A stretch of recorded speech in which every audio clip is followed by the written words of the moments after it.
এই ডাটাগুলো নিয়ে আসলাম, এইটুকু হলো কি আমার ডিমান্ড। আর এইগুলো হলো কি এই সিপিসি হলো কি যখন অ্যাড দিতে যায় কস্ট পার ক্লিক, এটা ফুল মিনিংস কস্ট পার ক্লিক।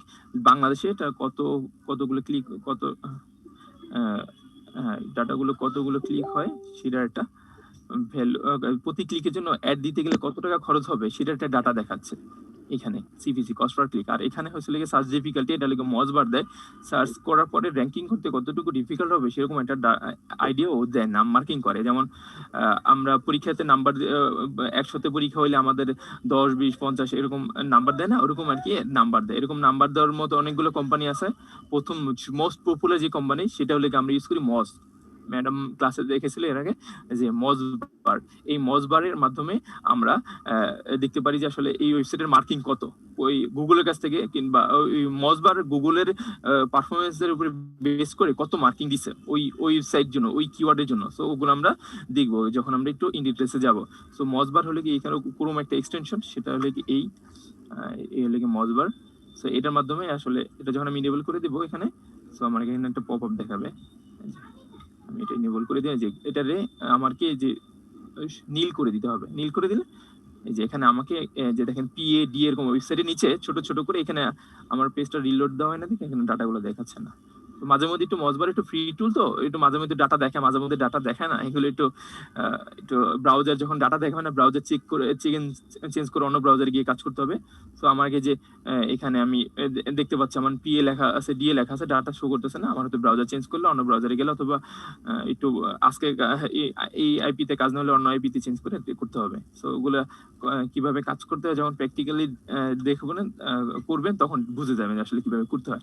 তো আমরা এখানে তো দেখলাম আসলে মজবার কি জিনিস। ওই মজবার কি করে আমাদের 100তে মার্কিং করে, 100তে ও হলো গিয়ে কত পাইছে এরকম একটা ডাটা আমাকে দেখায়। এই ওয়েবসাইটে 100তে কত পাইছে এরকম একটা ডাটা দেখাবে যখন আমি। মজবার কি 100তে করে না 10-এ করে? 100তে করে ম্যাম। তাই? হ্যাঁ।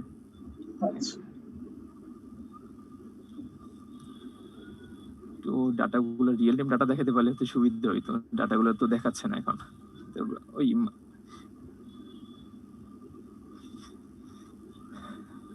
আগে ম্যাম গুগল করতে হলে গিয়ে 10-এ গুগল যে পেজ র্যাঙ্কের যে অপশনটা ছিল না, গুগল পেজ র্যাঙ্ক, ওইটা আগে গুগল 10-এ করতো।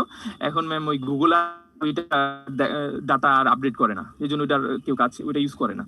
এই মজটাই আসলে আসল ভরসা।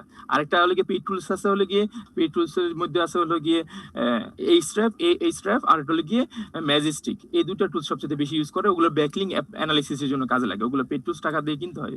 অনেক কোম্পানি আছে গ্রুপ বাই বিক্রি করে বাংলাদেশে, ওদের কাছ থেকে কিনা যায়। বিভিন্ন কোম্পানি করে কি ওরা যে ফায়ারফক্সের মাধ্যমে ওরা ওই লিগে ডাটাগুলো যে ওয়েবসাইটগুলোর কুকিজগুলো সেভ করে তারপর বিক্রি করে, রিসেলিং করে। ধরুন একটা কিনে টর্জের ভিজনের কাছে এরকম করে সেল করে, তখন কস্টিংটা কমে যায়। অনেকেই কাজ করে, আবার অনেকে মনে করে এটা আসলে ইথিক্যাল না, ভালো না। যার যেভাবে সুবিধা হয়। তো আমরা দেখলাম যে আসলে মজবার আবার র্যাঙ্কিং ডিফিকাল্টি, এটা ওই যে ওরাও আবার এও আবার 100তে মার্কিং করে। দেখেন এই যে দেখানো যাচ্ছে যে এই কিওয়ার্ড গুলোর জন্য এই কিওয়ার্ডের আসলে র্যাঙ্কিং কত পার্সেন্টের জন্য এই কিওয়ার্ডের জন্য এই র্যাঙ্কিং ডিফিকাল্টিতে আবার এসিও কুইকটা আর একটা টুলস। এসিও কুইকটা দেখা যায় এখানে নাই, কোথায় গেল?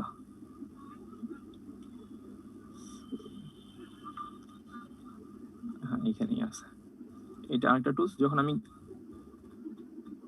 এসিও কোডটি ইনেবল করে দিলাম, এখান থেকে ইনেবল করে দিবে। এসিও কোডের মাধ্যমে আবার দুইটা জিনিস চেক করা যায়।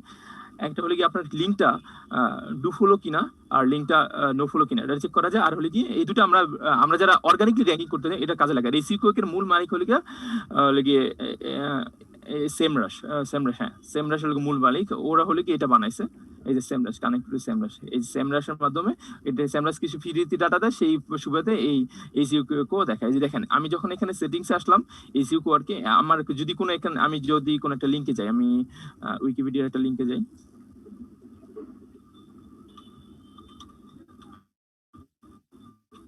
উইকিপিডিয়া,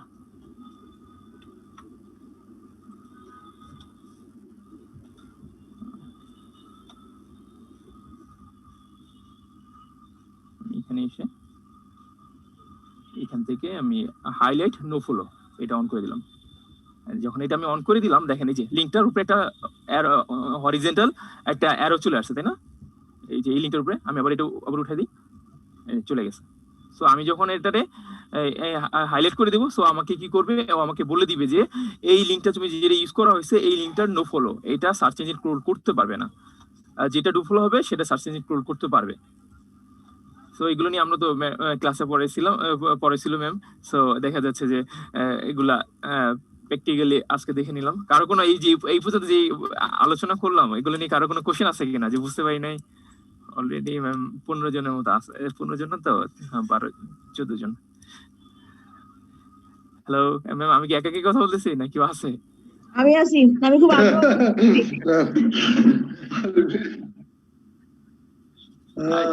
বেশি দ্রুত হয়ে যাচ্ছে। আচ্ছা ঠিক আছে। তো আমরা এই মজবারের মাধ্যমে দেখলাম যে আসলে মজবারের না তো এসিও কোয়েকের মাধ্যমে দেখলাম যে আসলে ওয়েবসাইটের পারফরমেন্স চেক করা, কি বলে, no follow do follow check করা যায়। Sorry, no follow do follow check করা যায়। আর আরেকটা হলো কি আমরা যখন কিওয়ার্ডের কতটুকু ডিফিকাল্টি কতটুকু এটা চেক করা যায়। আসলে এইগুলো এটার উপরে ডিপেন্ড, এটার একটা মেট্রিক্স আছে। ধরেন আমরা যখন র্যাঙ্ক কম্পিটিশন যখন অ্যানালাইসিস করব তখন হলে কি আমরা এগুলোর একটা মেট্রিক্স আছে যে 30-এর নিচে, এখানে যেমন আমি যে এখানে দিয়ে দিছি যে যদি 30-এর 20-এর নিচে হয় তাহলে এটা আমার জন্য সহজ হবে র্যাঙ্কিং করা, যদি 30-এর নিচে হয় আরেকটু কঠিন হবে, যদি 50-এর নিচে আরেকটু বেশি কঠিন হবে, এরকম আর কি।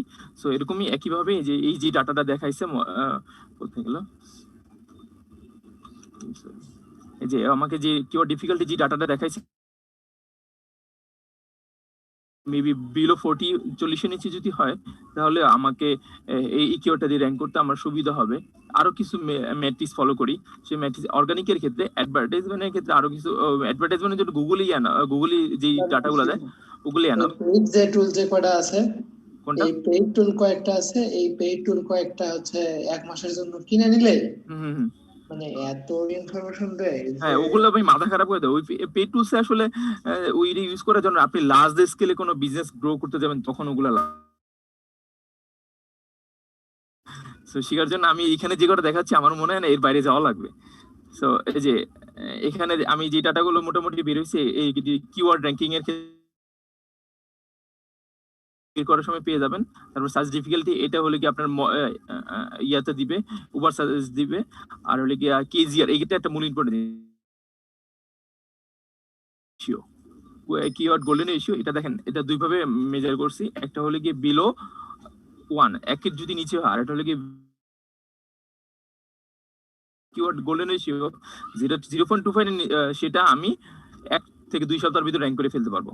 ওইটার দেখা যাচ্ছে সার্চ ভ্যালুম দেখেন হয়তো অল ইন যে গুগলে যে অল ইন টাইটেল ভ্যালুটা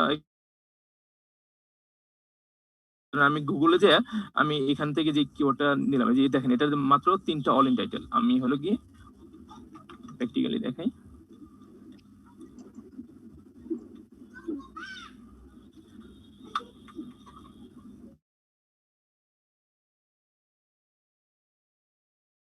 আমার যে কিওয়ার্ডটি নিলাম এই কিওয়ার্ডটার আগে অল আইন T I T L E all in title দিয়ে ক্লোন দিলাম।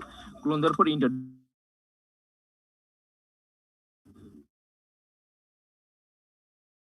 অনেকগুলো কিওয়ার্ড রিসার্চ করে তারপর এটা বের করছি। যখনই আমি এখানে আরেক আমি যদি কন্টেন্ট দেই এখানে সরাসরি ইজিলি 2 নাম্বার পজিশনে চলে আসবোই না। আর এটা আমার সার্চ ভলিউম কত দেখাচ্ছে এখানে দেখেন, এই কিওয়ার্ডটা আমার সার্চ ভলিউম হলো কি 10।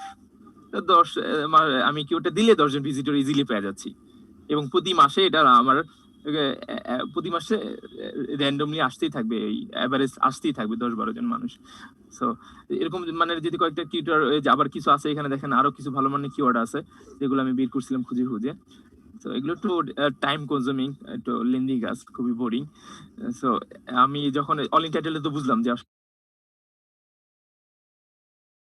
এই আমার যে টার্গেটেড কিওয়ার্ড সেই কিওয়ার্ডটা আসলে টাইটেলে কতগুলো ইউজ করছে সেটা আমাকে বলে দেয় অল ইন টাইটেল। তো আমি এই যে এখানে যে কিওয়ার্ড ইউজ করছি যে 9th ক্লাস ম্যাথ সলিউশন, এই কিওয়ার্ড লাস্ট যখন আমি বের করছিলাম এটা তখন আমাকে দেখাচ্ছিল তখন দেখাচ্ছিল মেবি এখন হলে গিয়ে আমাকে মাত্র দেখাচ্ছে দুইটা। সো অলরেডি একজন কম্পিটিটর কমে গেছে, ওগুলো হয়তো কোনো গুগলের টার্মস এন্ড কন্ডিশন ফলো করতে পারে না, ওরা ডিএনডিএক্স করে দিছে। আবার যখন ওরে গুগলের গাইডলাইন ফলো করবে, ওরা আবার ডিএনডিএক্স করে দিবে, হয়তো কন্টেন্ট আপডেট করে নাই, আর কিছু ব্রোকিং লিঙ্ক ছিল, ব্রোকিং লিঙ্ক গুলো অনেক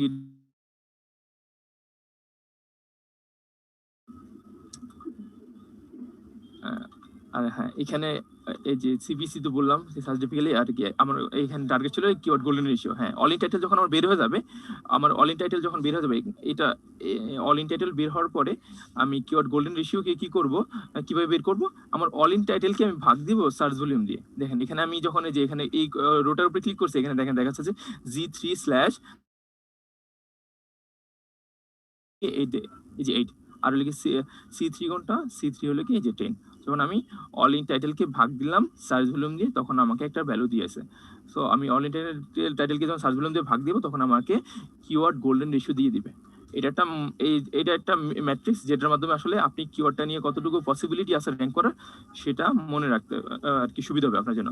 এইখানে আমি একটা গ্রাফ আপনাকে দেখাই, আপনাদের দেখাই। সেটা হলো গিয়ে ধরেন কিওয়ার্ড গোল্ডেন রেশিও এরকম ভাবে কাজ করে। ধরেন আপনার লার্জ নাম্বার, হোয়াইট বোর্ড নেই এখানে, একটা হোয়াইট বোর্ড নিলাম।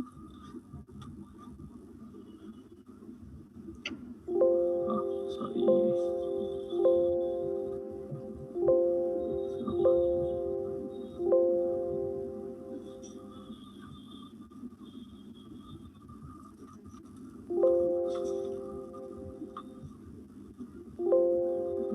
ধরেন আমি এতগুলো একটা অডিয়েন্স আছে আমার, এত পরিমাণ অডিয়েন্স থেকে আমার কিওয়ার্ড গোল্ডেন রেশিও মাত্র এতটুকু অডিয়েন্স নিয়ে কাজ করতে পারবে, এতটুকু অডিয়েন্স নিয়ে আমার কাজ করতে পারে। আর এই যে ফাঁকা জায়গাটা আছে না, এই জায়গাটা আপনি এখনো টার্গেটিং এর বাইরে। এন্ড কিওয়ার্ড গোল্ডেন রেশিও তো আপনি দেখলেন, আমি ইজিলি র্যাঙ্ক করে ফেলতে পারবো ওই কিওয়ার্ড দিয়ে। এখন বাকি যেগুলো যে ফাঁকা জায়গা আছে, এইগুলো ফাঁকা জায়গাগুলো আপনাকে বের করতে হবে যে এই ম্যাট্রিক্স গুলোর মাধ্যমে। এইটুকুলো আপনি কি করবে, ইজিলিতে খুব সহজে র্যাঙ্ক করে ফেলতে পারলেন এই কিওয়ার্ড গোল্ডেন রেশিও দিয়ে। যে দেখলেন মাত্র 10 জন, দুইটা সার্চ ভ্যালু, দুইটার ভিতরে দিলেন, কন্টেন্ট দিলেন, র্যাঙ্ক হয়ে গেল। বাকি যেগুলো আছে এখন ওইগুলোর তো অন্যান্য অনেকে আছে, অনেক কম্পিটিশনের মধ্যে র্যাঙ্ক করে ফেলে। সেগুলো কিভাবে করে, এই যে ম্যাট্রিক্স গুলো ফলো করে। আরো কিছু ম্যাট্রিক্স আছে। সো ওই কিছু ব্ল্যাক হ্যাট টেকনিক আছে, আমি কোনো ব্ল্যাক হ্যাট টেকনিক পর্যন্ত ফলো করি না, আমার কাছে ভালো লাগে না। কারণ লাগে আমি কষ্ট করে কাজ করব, কয়দিন পরে গুগল আমার আবার আউট করে দিবে, লাভ হবে কি? আমি তো সফটওয়্যারটা ডেভেলপ করি না যে আমি ইচ্ছাগুলো এটাকে কন্ট্রোল করতে পারবো। সো ওর যে টার্মস এন্ড কন্ডিশন গাইডলাইন গুলো আছে, ওগুলো ফলো করলে আমার জন্য ভাবে কাজ করে। এটা ব্ল্যাক হ্যাট, এটা হলো তিন ভাবে গ্রে হ্যাট, আর হলো হোয়াইট হ্যাট। সবসময় চেষ্টা করবেন একটা হোয়াইট হ্যাট বন্ধ পাই গেছি, তাহলে গ্রে হেডটা অ্যাপ্লাই করেন। ব্ল্যাক হেডে কেউ যায় না, যাবেন ধরা খাবেন। আর এগুলা লাস্টিং করে না, আর এই স্কিল গুলো কোনো লং টাইম স্টে করে না। সো সবসময় হোয়াইট হেডে থাকার চেষ্টা করেন। তার ফলে কি আমি যে বললাম তো, যে কিওয়ার্ড গোল্ডেন রেশিও দিবেন তো র্যাঙ্ক হয়ে যাবে। এই যে আমার যে এই ম্যাট্রিক্সের মধ্যে যখন পড়বে, তখন র্যাঙ্ক হয়ে যাবে। যখন আমি এই ম্যাট্রিক্সের ভিতরে এখন কিছু কিছু কিওয়ার্ড আছে এই ম্যাট্রিক্সের ভিতরে পড়ে নাই, যেগুলো দেখা যাচ্ছে সার্চ একের উপরে, যে এটা দেখা যাচ্ছে আমার এই যে ক্লাস 10 জেনারেল ম্যাথ উপরে। এখন আমি কি এটা দিয়ে র্যাঙ্ক করতে পারবো? সো আমি এখানে আসলাম, অল ইন টাইটেল দিলাম, অল ইন টাইটেল মাত্র 25 জন আছে। এখন হলো all in URL, all in title একইভাবে দেখা বাইট করে, যেভাবে দেখালাম গুগলে সার্চ দিয়ে, অল ইন টাইটেল ক্লোন আপনার keyword, all in URL clone আপনার কিওয়ার্ড। টাইটেলে কতজন ইউজ করছে আপনার এই কিওয়ার্ডটা, ইউআরএল কতজন ইউজ করছে, সেটা আপনার একটা ডাটা দেখাবে এই গুগলের সার্চ রেজাল্টের নিচে ছোট করে, অ্যাবাউট এত রেজাল্ট এত সেকেন্ড, এরকম দেখেন না, ওইটাই আর কি। সো আমার যখন র্যাঙ্কিং ডিফিকাল্টিটা এইটুকুর মোটামুটি আমার কি আলোচনা শেষ। এইখান থেকে যেই আমার যে লার্জ স্কেল, যে আমার এতটুকু টার্গেট করলাম, এর বাইরে যে ডাটাগুলো, সেই ডাটাগুলো নিয়ে আমি এখন কিভাবে আমি কাজ করি, সেই ডাটাগুলো। র্যাঙ্কিং ডিফিকাল্টি হলো ওরকম একটা ম্যাট্রিক্স, যেটার মাধ্যমে আপনি আপনার কম্পিটিটিভ ডিসটেন্স চেক করা যেতে পারবেন। এটা দেখা যাচ্ছে, আমি বললাম কিছু আগে, র্যাঙ্কিং ডিফিকাল্টি বিলো 40 হলে মোটামুটি কাজ করা যায়। এটার কিছু ডাটা আছে, এই ডাটাগুলো আমি আপনাদেরকে ওই আমার কিছু ইমেজ আছে, আমি একটা গ্রুপে আপলোড করে রাখছি। আপনাদের এই গ্রুপের লিঙ্কটা আমি কি দিয়ে দেবো? আমি যখন এলইডি ক্লাস নিয়েছিলাম, তখন ওই গ্রুপটাতে আমি সবাইকে জয়েন করে ইনফরমেশন গুলো শেয়ার করেছি। শুনতে পাচ্ছেন আমাকে? হ্যালো, আছে, অসুবিধা নাই আরবিন, আমি শুনতেছি, কেউ শোনা। আমি শুনতেছি। ওকে, আমি গ্রুপে লিংকটা দিয়ে দিলে ওইখান থেকে ডাটাগুলো দেখাই দেখতে পাবো। আসলে এগুলো হচ্ছে ইউজ অফ টুলস, তুমি যতগুলো বলতেছো সবগুলো টুলস এর ব্যবহারগুলো বলতেছো, টুলস বাকিগুলা সে নিজেই শিখে নিতে মানে পারবে। ইস্যুটা হচ্ছে কি জানো, তুমি টুলস এর ব্যবহারগুলো দেখাচ্ছ, এই টুলস এর ব্যবহারের জন্য ইউটিউবে অনেকগুলো ধরনের টিউটোরিয়াল আছে, সেখান থেকে সবাই হেল্প নিতে পারে। বাট অ্যাকচুয়ালি আমি যে বিষয় নিয়ে বলতে যাচ্ছিলাম সেটা ছিল হচ্ছে এসইও করার আগে এসইও প্ল্যানিং খুব একটা মারাত্মক জিনিস। তুমি একটা এসইও করবা, একটা ওয়েবসাইট করবা, তার প্ল্যানিংটাই তুমি কিভাবে করবে সেটা যদি না জানো, তুমি কিওয়ার্ড সার্চ করলা, কোথায় ব্যবহার করলা না করলা, সেটা আদৌ কখন কিওয়ার্ড সার্চ করতে হবে, কখন সেটা ইমপ্লিমেন্টেশন করতে হবে, importance of content, document, image, একটা ওয়েবসাইটের ক্ষেত্রে কমপ্লিট সলিউশন না হলে এই কিওয়ার্ড সার্চ করি আর যতই টুল ব্যবহার করি না কেন এর প্রপার রেজাল্ট পাওয়া খুব ডিফিকাল্ট হবে। আর আরেকটা বড় ইম্পর্টেন্ট জিনিস যেটা হচ্ছে, যেটা ম্যাডাম আমাদের আলোচনা করে, সেটা ডোরওয়ে। একটা ওয়েবসাইটকে যদি আমরা সাস্টেনেবল র্যাঙ্কিং এ রাখতে চাই, এই যে কিওয়ার্ড গুলো যেটা আছে অনেক ক্ষেত্রে অনেকে সার্চ করে বা ব্যবহার করতেছে, কখনো কখনো এর সিপিসি বা এর যখন পিএ কমে আসে বা বাড়ে, এই জিনিসগুলোর ক্ষেত্রে খুবই ইম্পর্টেন্ট হচ্ছে আমরা যদি একটা রোড ম্যাপ করে নেই, যে এসইও রিলেটেড রোড ম্যাপ, তাহলে ধারাবাহিক বললে ওয়েবসাইট র্যাঙ্কিং ধীরে ধীরে বাড়ে এবং সেটা সাস্টেনেবল হয়। হ্যাঁ, তা তো অবশ্যই। এটা ডিএফটি ড্রাফট যদি আগে থাকে তাহলে আমার কাজগুলা অর্গানাইজ করতে সুবিধা হবে না? অবশ্যই তো। অবশ্যই, এটাই। আচ্ছা না, তুমি কন্টিনিউ করো, আসলে তোমার কথা মাঝে কথা Okay. বলা ঠিক না। আচ্ছা, র্যাঙ্কিং ডিফিকাল্টি ওইটা ওরকম এটা একটা ম্যাট্রিক্স যেটা হলো কি আমার কম্পিটিটর কত পার্সেন্ট, এটা আমরা যেমন মজ বিলো বিলো 20 যদি হয় তাহলে ওকে আমি কাউন্ট করব, ওকে আমি নিব, এই আমার বিলো, এটা যদি বিলো 40 কিংবা বিলো 30 হয় তাহলে আমি এই ডাটাগুলো নিতে পারবো। সো আমরা যখন ওই ডাটাগুলো আমি আপনাদেরকে শেয়ার, তো একইভাবে মোটামুটি আমার কিওয়ার্ড রিসার্চের এই ডাটাগুলো আলোচনা করা হয়ে গেছে। সরি। সো এইখানে আর কারো কোনো কোশ্চেন আছে কিনা, যে আমি এক্সেল ফিল্টার যেটা দেখাইলাম কেউ কি বুঝতে পারছেন কিংবা এখনো বুঝতে পারেন নাই, এরকম কেউ আছে কিনা? মিলন ভাই, তামজিদ ভাই শুনতে পাচ্ছেন? আমি শুনতেছি। আচ্ছা, আমরা একটা শোনার একটা ভালো ওয়ে দেই। আমি এখন এটা রোল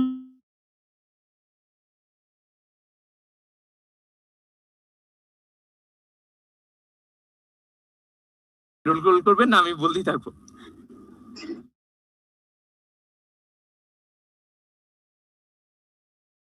ছাড়া তো আর কেউ নাই। না ম্যাম, আমরা শুনতেছি। সবাই আছি আমরা। আছে ম্যাম। ওকে, আপনি একটু এখন ওদেরকে নেক্সট কোনটা বুঝাবেন? এখন হলে গিয়ে ওকে কিওয়ার্ড রিসার্চটা আসলে মোটামুটি আমি দেখাই দিছি।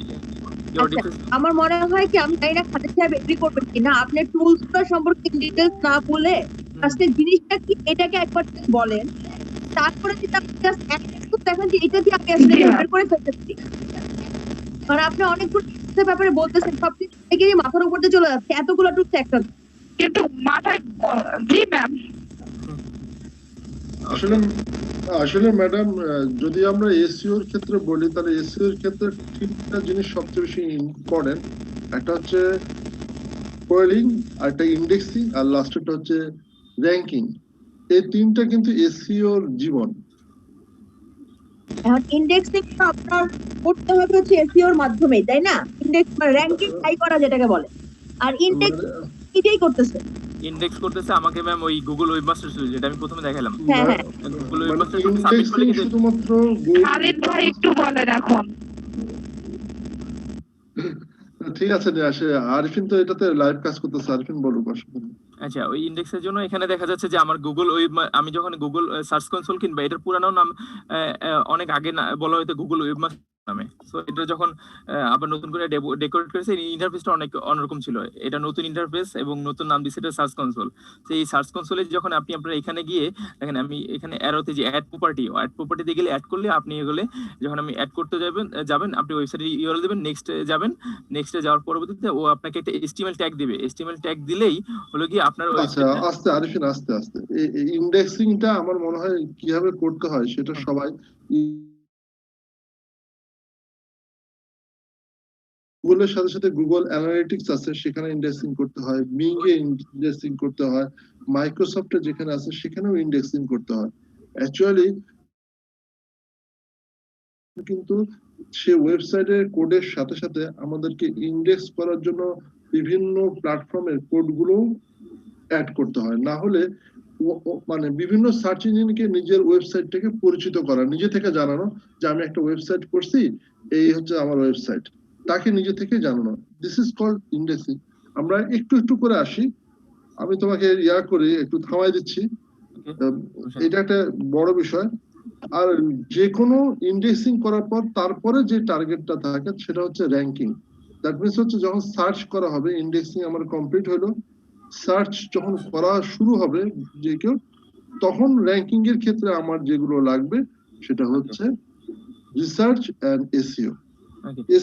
এসইওটা যখন ইন্ডেক্স হয়ে যাবে তখন আমার তো ওয়েবসাইট ইন্ডেক্স হয়ে গেছে, র‍্যাঙ্ক করার জন্য কি লাগবে এখন?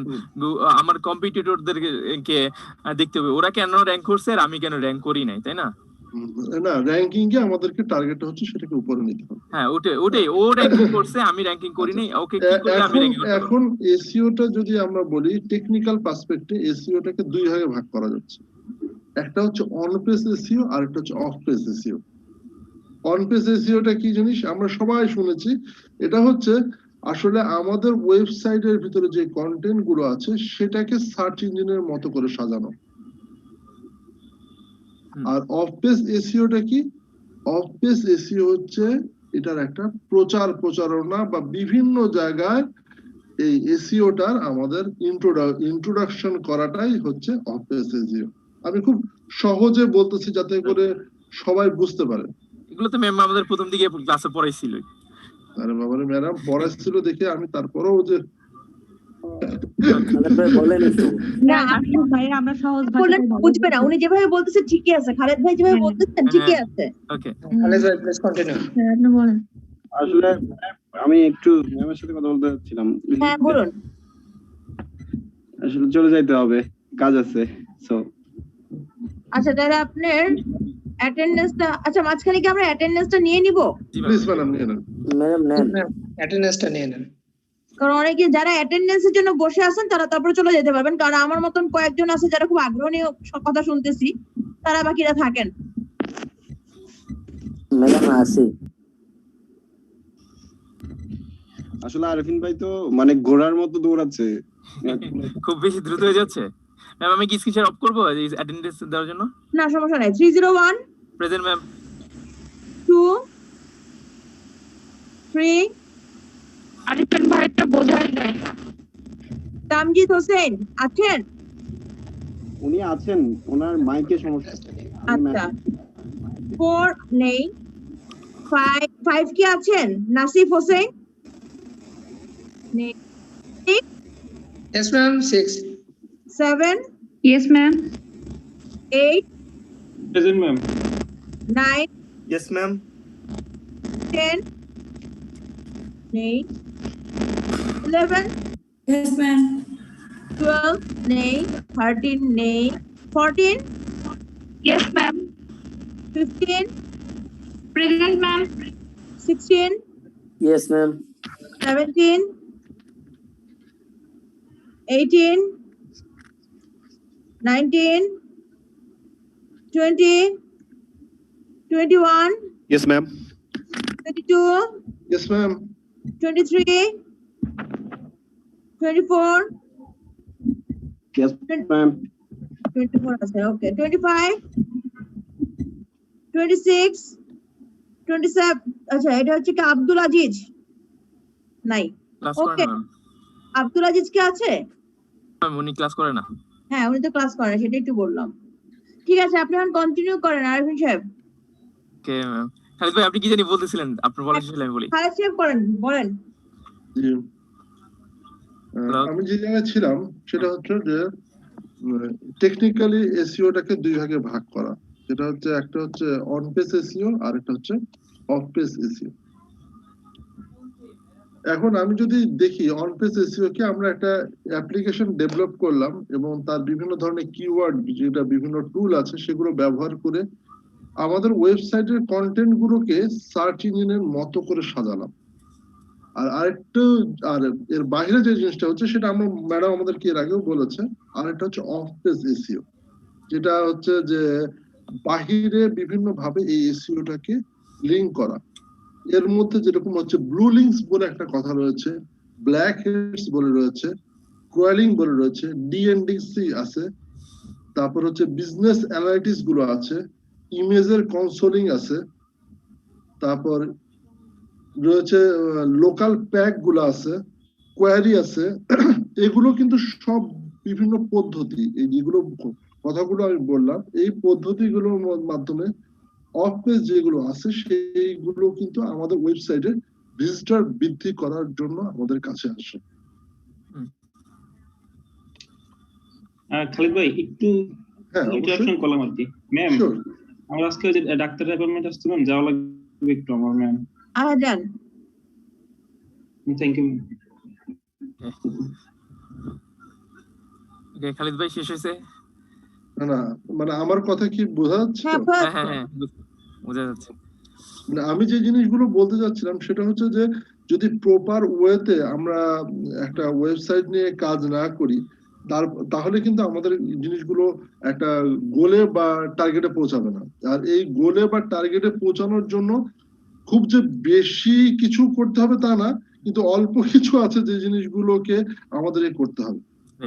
তো এই ক্ষেত্রে আমার কাছে মনে হয় কি অন পেজটা কেউ যদি 100% কভার করতে পারে, অফ পেজটা আস্তে আস্তে ধীরে ধীরে হয়ে যায়। কারণ অফ পেজটা অনেক কিছু থিওরিটিক্যাল আর একটু টেকনিক্যাল নলেজ, টেকনিক্যাল থেকে থিওরিটিক্যালি লজিক্যাল, যে আসলে আমি অন পেজ কি করতেছি না করতেছি গুগল ওয়েবমাস্টার টুল এসে অ্যাড প্রপার্টি দিয়ে সাবমিট করতেছি, আমি দেখতে পারতেছি আমার এখানে কি হচ্ছে। কিন্তু অফ পেজ অপটিমাইজেশনে আমার কোথা দিয়ে লিঙ্ক জুস পাস হচ্ছে, কোথা দিয়ে কি ব্যাকলিং হচ্ছে, কিভাবে ব্রোকেন লিঙ্ক আছে, এগুলো কিন্তু আমি যতক্ষণ পর্যন্ত একটা পেইড টুলস ইউজ না করতেছি, আমি অন্য থার্ড পার্টি টুলস এর হেল্প নিতে পারতেছি, ততক্ষণ কিন্তু আমি দেখতে পারতেছি না আসলে আমার অফ পেজ অপটিমাইজেশনে কি পারফরমেন্স হচ্ছে, কিংবা কতটুকু গ্রো করা উচিত, আমার মজবারে কতটুকু পেজ অথরিটি ডোমেন অথরিটি বাড়ছে, এগুলো আমি দেখতে পারতেছি না ততক্ষণ পর্যন্ত অন্য থার্ড পার্টি টুলস দেখতে পারতেছি না, ইউজ করতেছি না। তো আমার কাছে মনে হয় ম্যাম, প্রথমে অন পেজটা যদি কেউ মোটামুটি ক্যাপচার করে নিতে পারে, দেন সেই অন পেজ ক্যাপচার করা সবকিছু কভার করার পরে অফ পেজ অপটিমাইজেশন দিকে মুভ করলে আমার কাছে মনে হয় সে বেটার পারফর্ম করবে, কিংবা সে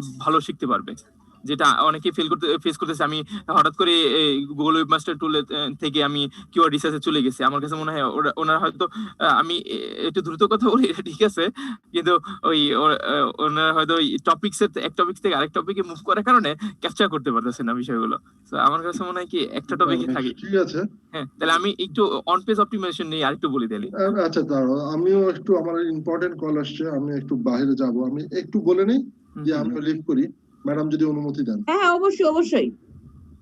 মানে ডেফিনেটলি আমাদেরকে অফ পেজ এসইও গুলো খুব ইম্পর্টেন্ট যে জিনিসগুলো আছে সেগুলো আমাদেরকে করতে হবে। তার সাথে আরো কয়েকটা জিনিস আছে সেটা খুবই ইম্পর্টেন্ট, সেটা হচ্ছে মেজারিং আর ট্র্যাকিং। এই দুটো কিন্তু আমার এসইওর সাথে যুক্ত আছে, মেজারিং এবং ট্র্যাকিং। এখন মেজারিং এবং ট্র্যাকিং দুটো যে জিনিসটা কাজ করে সেটা হচ্ছে যে আমাদের যে ওয়েবসাইটটা আমরা যেটা করতেছি সেটাকে পরিমাপ করাটা, যেটা একটু আগে আরিফিন বললো যে তার বিভিন্ন লিঙ্ক গুলো বা বিভিন্ন যে অপশন গুলো আছে সেগুলো প্রপার ওয়েতে কাজ করছে কিনা, কোনো একটা ব্যাড লিঙ্ক বা কোনো একটা সমস্যার কারণে আমাদেরকে ড্রপ আপ করে দিচ্ছে কিনা। আর মেজার করা যে অন্যদের সাথে আমাদের ওয়েবসাইটের পারফরমেন্সটা কিরকম, আমাদের প্রাইমারি গোল বা এডিশনাল যে ম্যাটেরিয়ালস গুলো আছে সেগুলো সাপোর্টেড কিনা, বা আমরা যে জিনিসটার জন্য আমাদের ওয়েবসাইটটা রিয়েলি বিল্ড করা হয়েছে সেই পারপাসটা সলভ করছে কিনা। তিনটা আরো ইম্পর্টেন্ট জিনিস আছে, তার মধ্যে একটা হচ্ছে বাউন্স রেট। দেখতে হবে যে ওয়েবসাইটের ক্ষেত্রে আমাদের বাউন্স রেটটা কিরকম হচ্ছে। আর লং টাইম করার মানে সাস্টেনেবল করার জন্য আমাদেরকে কিছু কিছু ছোট ছোট জিনিস আছে যেগুলো, বিশেষ করে লিঙ্ক জুস, ব্যাক লিঙ্ক, আর হচ্ছে একটু আগে ম্যাডাম যে পয়েন্টটা বললেন সেটা খুবই ইম্পর্টেন্ট আমাদের এই যে কোনো এসইওর ক্ষেত্রে। সরি ম্যাডাম, ভুলে গেছি। হ্যালো, বলুন। জি জি, এই জিনিসগুলোই ছিল ম্যাডাম আসলে আলোচনা করার, আর বাকিগুলো তো আমাদের আরিফিন সাহেব আলোচনা করবেন। ওকে, যে বাউন্স রেট যেটা হলো কি, এটা আমরা গুগল অ্যানালিটিক্স এর মাধ্যমে জানতে পারি। এটা হলো কি আদর্শ মান হলে গিয়ে বিলো 30 তে থাকা উচিত, কিন্তু এই সাইটটা দেখা যাচ্ছে যে 68.9 আর কি 70% মতো এই হলো বাউন্স রেট। সো এটা সাইটের যে পারফরমেন্সের জন্য খুবই খারাপ। মানে মোটামুটি এটা ডিপেন্ড করে কি টাইপের কন্টেন্ট নিয়ে কাজ করে। এই ওয়েবসাইটটা মোটামুটি মূলত হলো গিয়ে ইমেজ নিয়ে কাজ করে। তার মানুষ একটা ইমেজ কতক্ষণ দেখে, সর্বোচ্চ 2 সেকেন্ড থেকে 20 সেকেন্ড কি 30 সেকেন্ড নিয়ে কাজ করে। সো এই ইমেজগুলো সে কত অল্প সময় দিয়ে দেখবে, সো অল্প সময় দেখে সে চলে যাবে। সো সেই জন্য ওয়েবসাইটের বাউন্স রেট একটু বেশি। সো এইগুলো আসলে ডিপেন্ড করে আমার আমি যেই কন্টেন্ট নিয়ে কাজ করতেছি, আমার কম্পিটিটর তো একই কন্টেন্ট নিয়ে কাজ করতেছে, তাই না? সো আমার এখানে বাউন্স রেট একটু বেশি, এটা কোনো ম্যাটার না। ম্যাটার হলে গিয়ে কম্পিটিটররা কি করতেছে আর ওরা ওরা কতটুকু কেন ভালো পারফরমেন্স করতেছে আর আমি কেন করতেছি না, এটার উপরে ডিপেন্ড করবে আসলে আমার এসইওটা আসলে কতটুকু ভালো রেজাল্ট করবে, কিংবা আমি কতটুকু রিটার্ন অন ইনভেস্টমেন্ট পাবো। কারণ হলে গিয়ে দেখা যাচ্ছে যে আমি যখন এটা নিয়ে কাজ করব তখন হলো গিয়ে আমার সময় দিতে হবে, শ্রম দিতে হবে, কিছু কিছু ক্ষেত্রে টুলস কেনার জন্য টাকা খরচ করতে হবে। সো সেই ক্ষেত্রে এগুলো সব অ্যানালিসিস করেই আমাকে হিসাব করে আগাইতে হবে যে আসলে আমি এই টপিকটা নিয়ে কাজ করতেছি, এটা নিয়ে আসলে কি এটা নিশ রিসার্চ বা টপিক রিসার্চ, টপিকটা রিসার্চ করে তারপর আগাইতে হবে। আচ্ছা, আমি চাচ্ছিলাম যে অন পেজটা নিয়ে আবার শুরু করতে। তো আমি অন পেজটা নিয়ে একটু বলি। অন পেজের জন্য যে আসলে আমাদের মূল যে টপিকগুলো নিয়ে আলোচনা করবো সেটা হলো গিয়ে কিছু আমি ওয়ার্ডপ্রেস দিয়ে দেখাই ম্যাম। ওয়ার্ডপ্রেসটা হলে কি সুবিধা হবে, কারণ হলে গিয়ে ওয়ার্ডপ্রেসের অনেক টুলস প্লাগইন রেডিমেড আছে, যেগুলো আমি অন্যান্য থার্ড পার্টি কন্টেন্টে গেলে আমার এগুলো রেডিমেড পাওয়া যায় না। দেখান। ওকে, সো ওয়ার্ডপ্রেসে ম্যাম আরেকটা আছে, আমি যদি প্লাগইনে চলে যাই এখানে ওয়ার্ডপ্রেসে,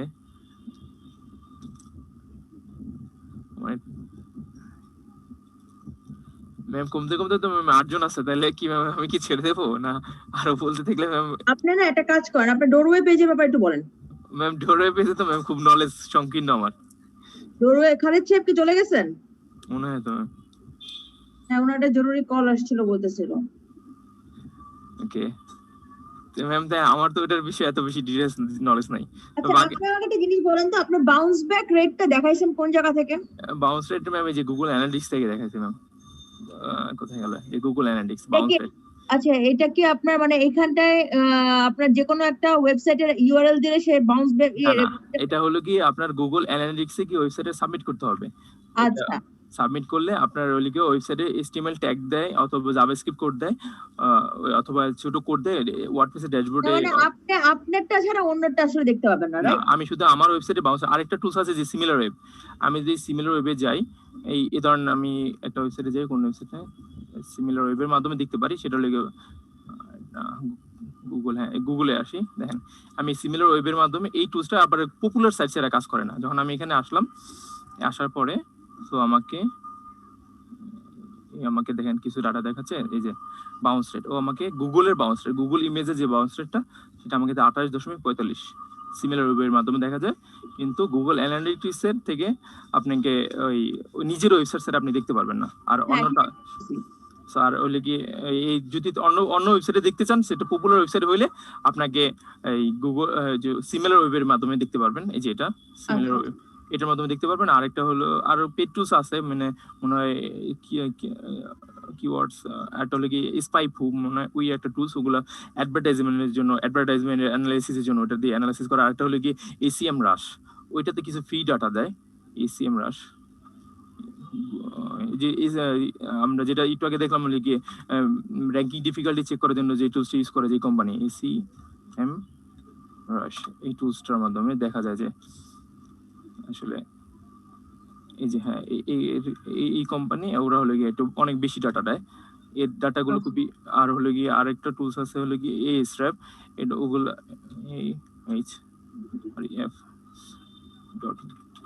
এটা হলো গিয়ে ব্যাকলিঙ্ক অ্যানালাইসিসের জন্য খুব বেটার।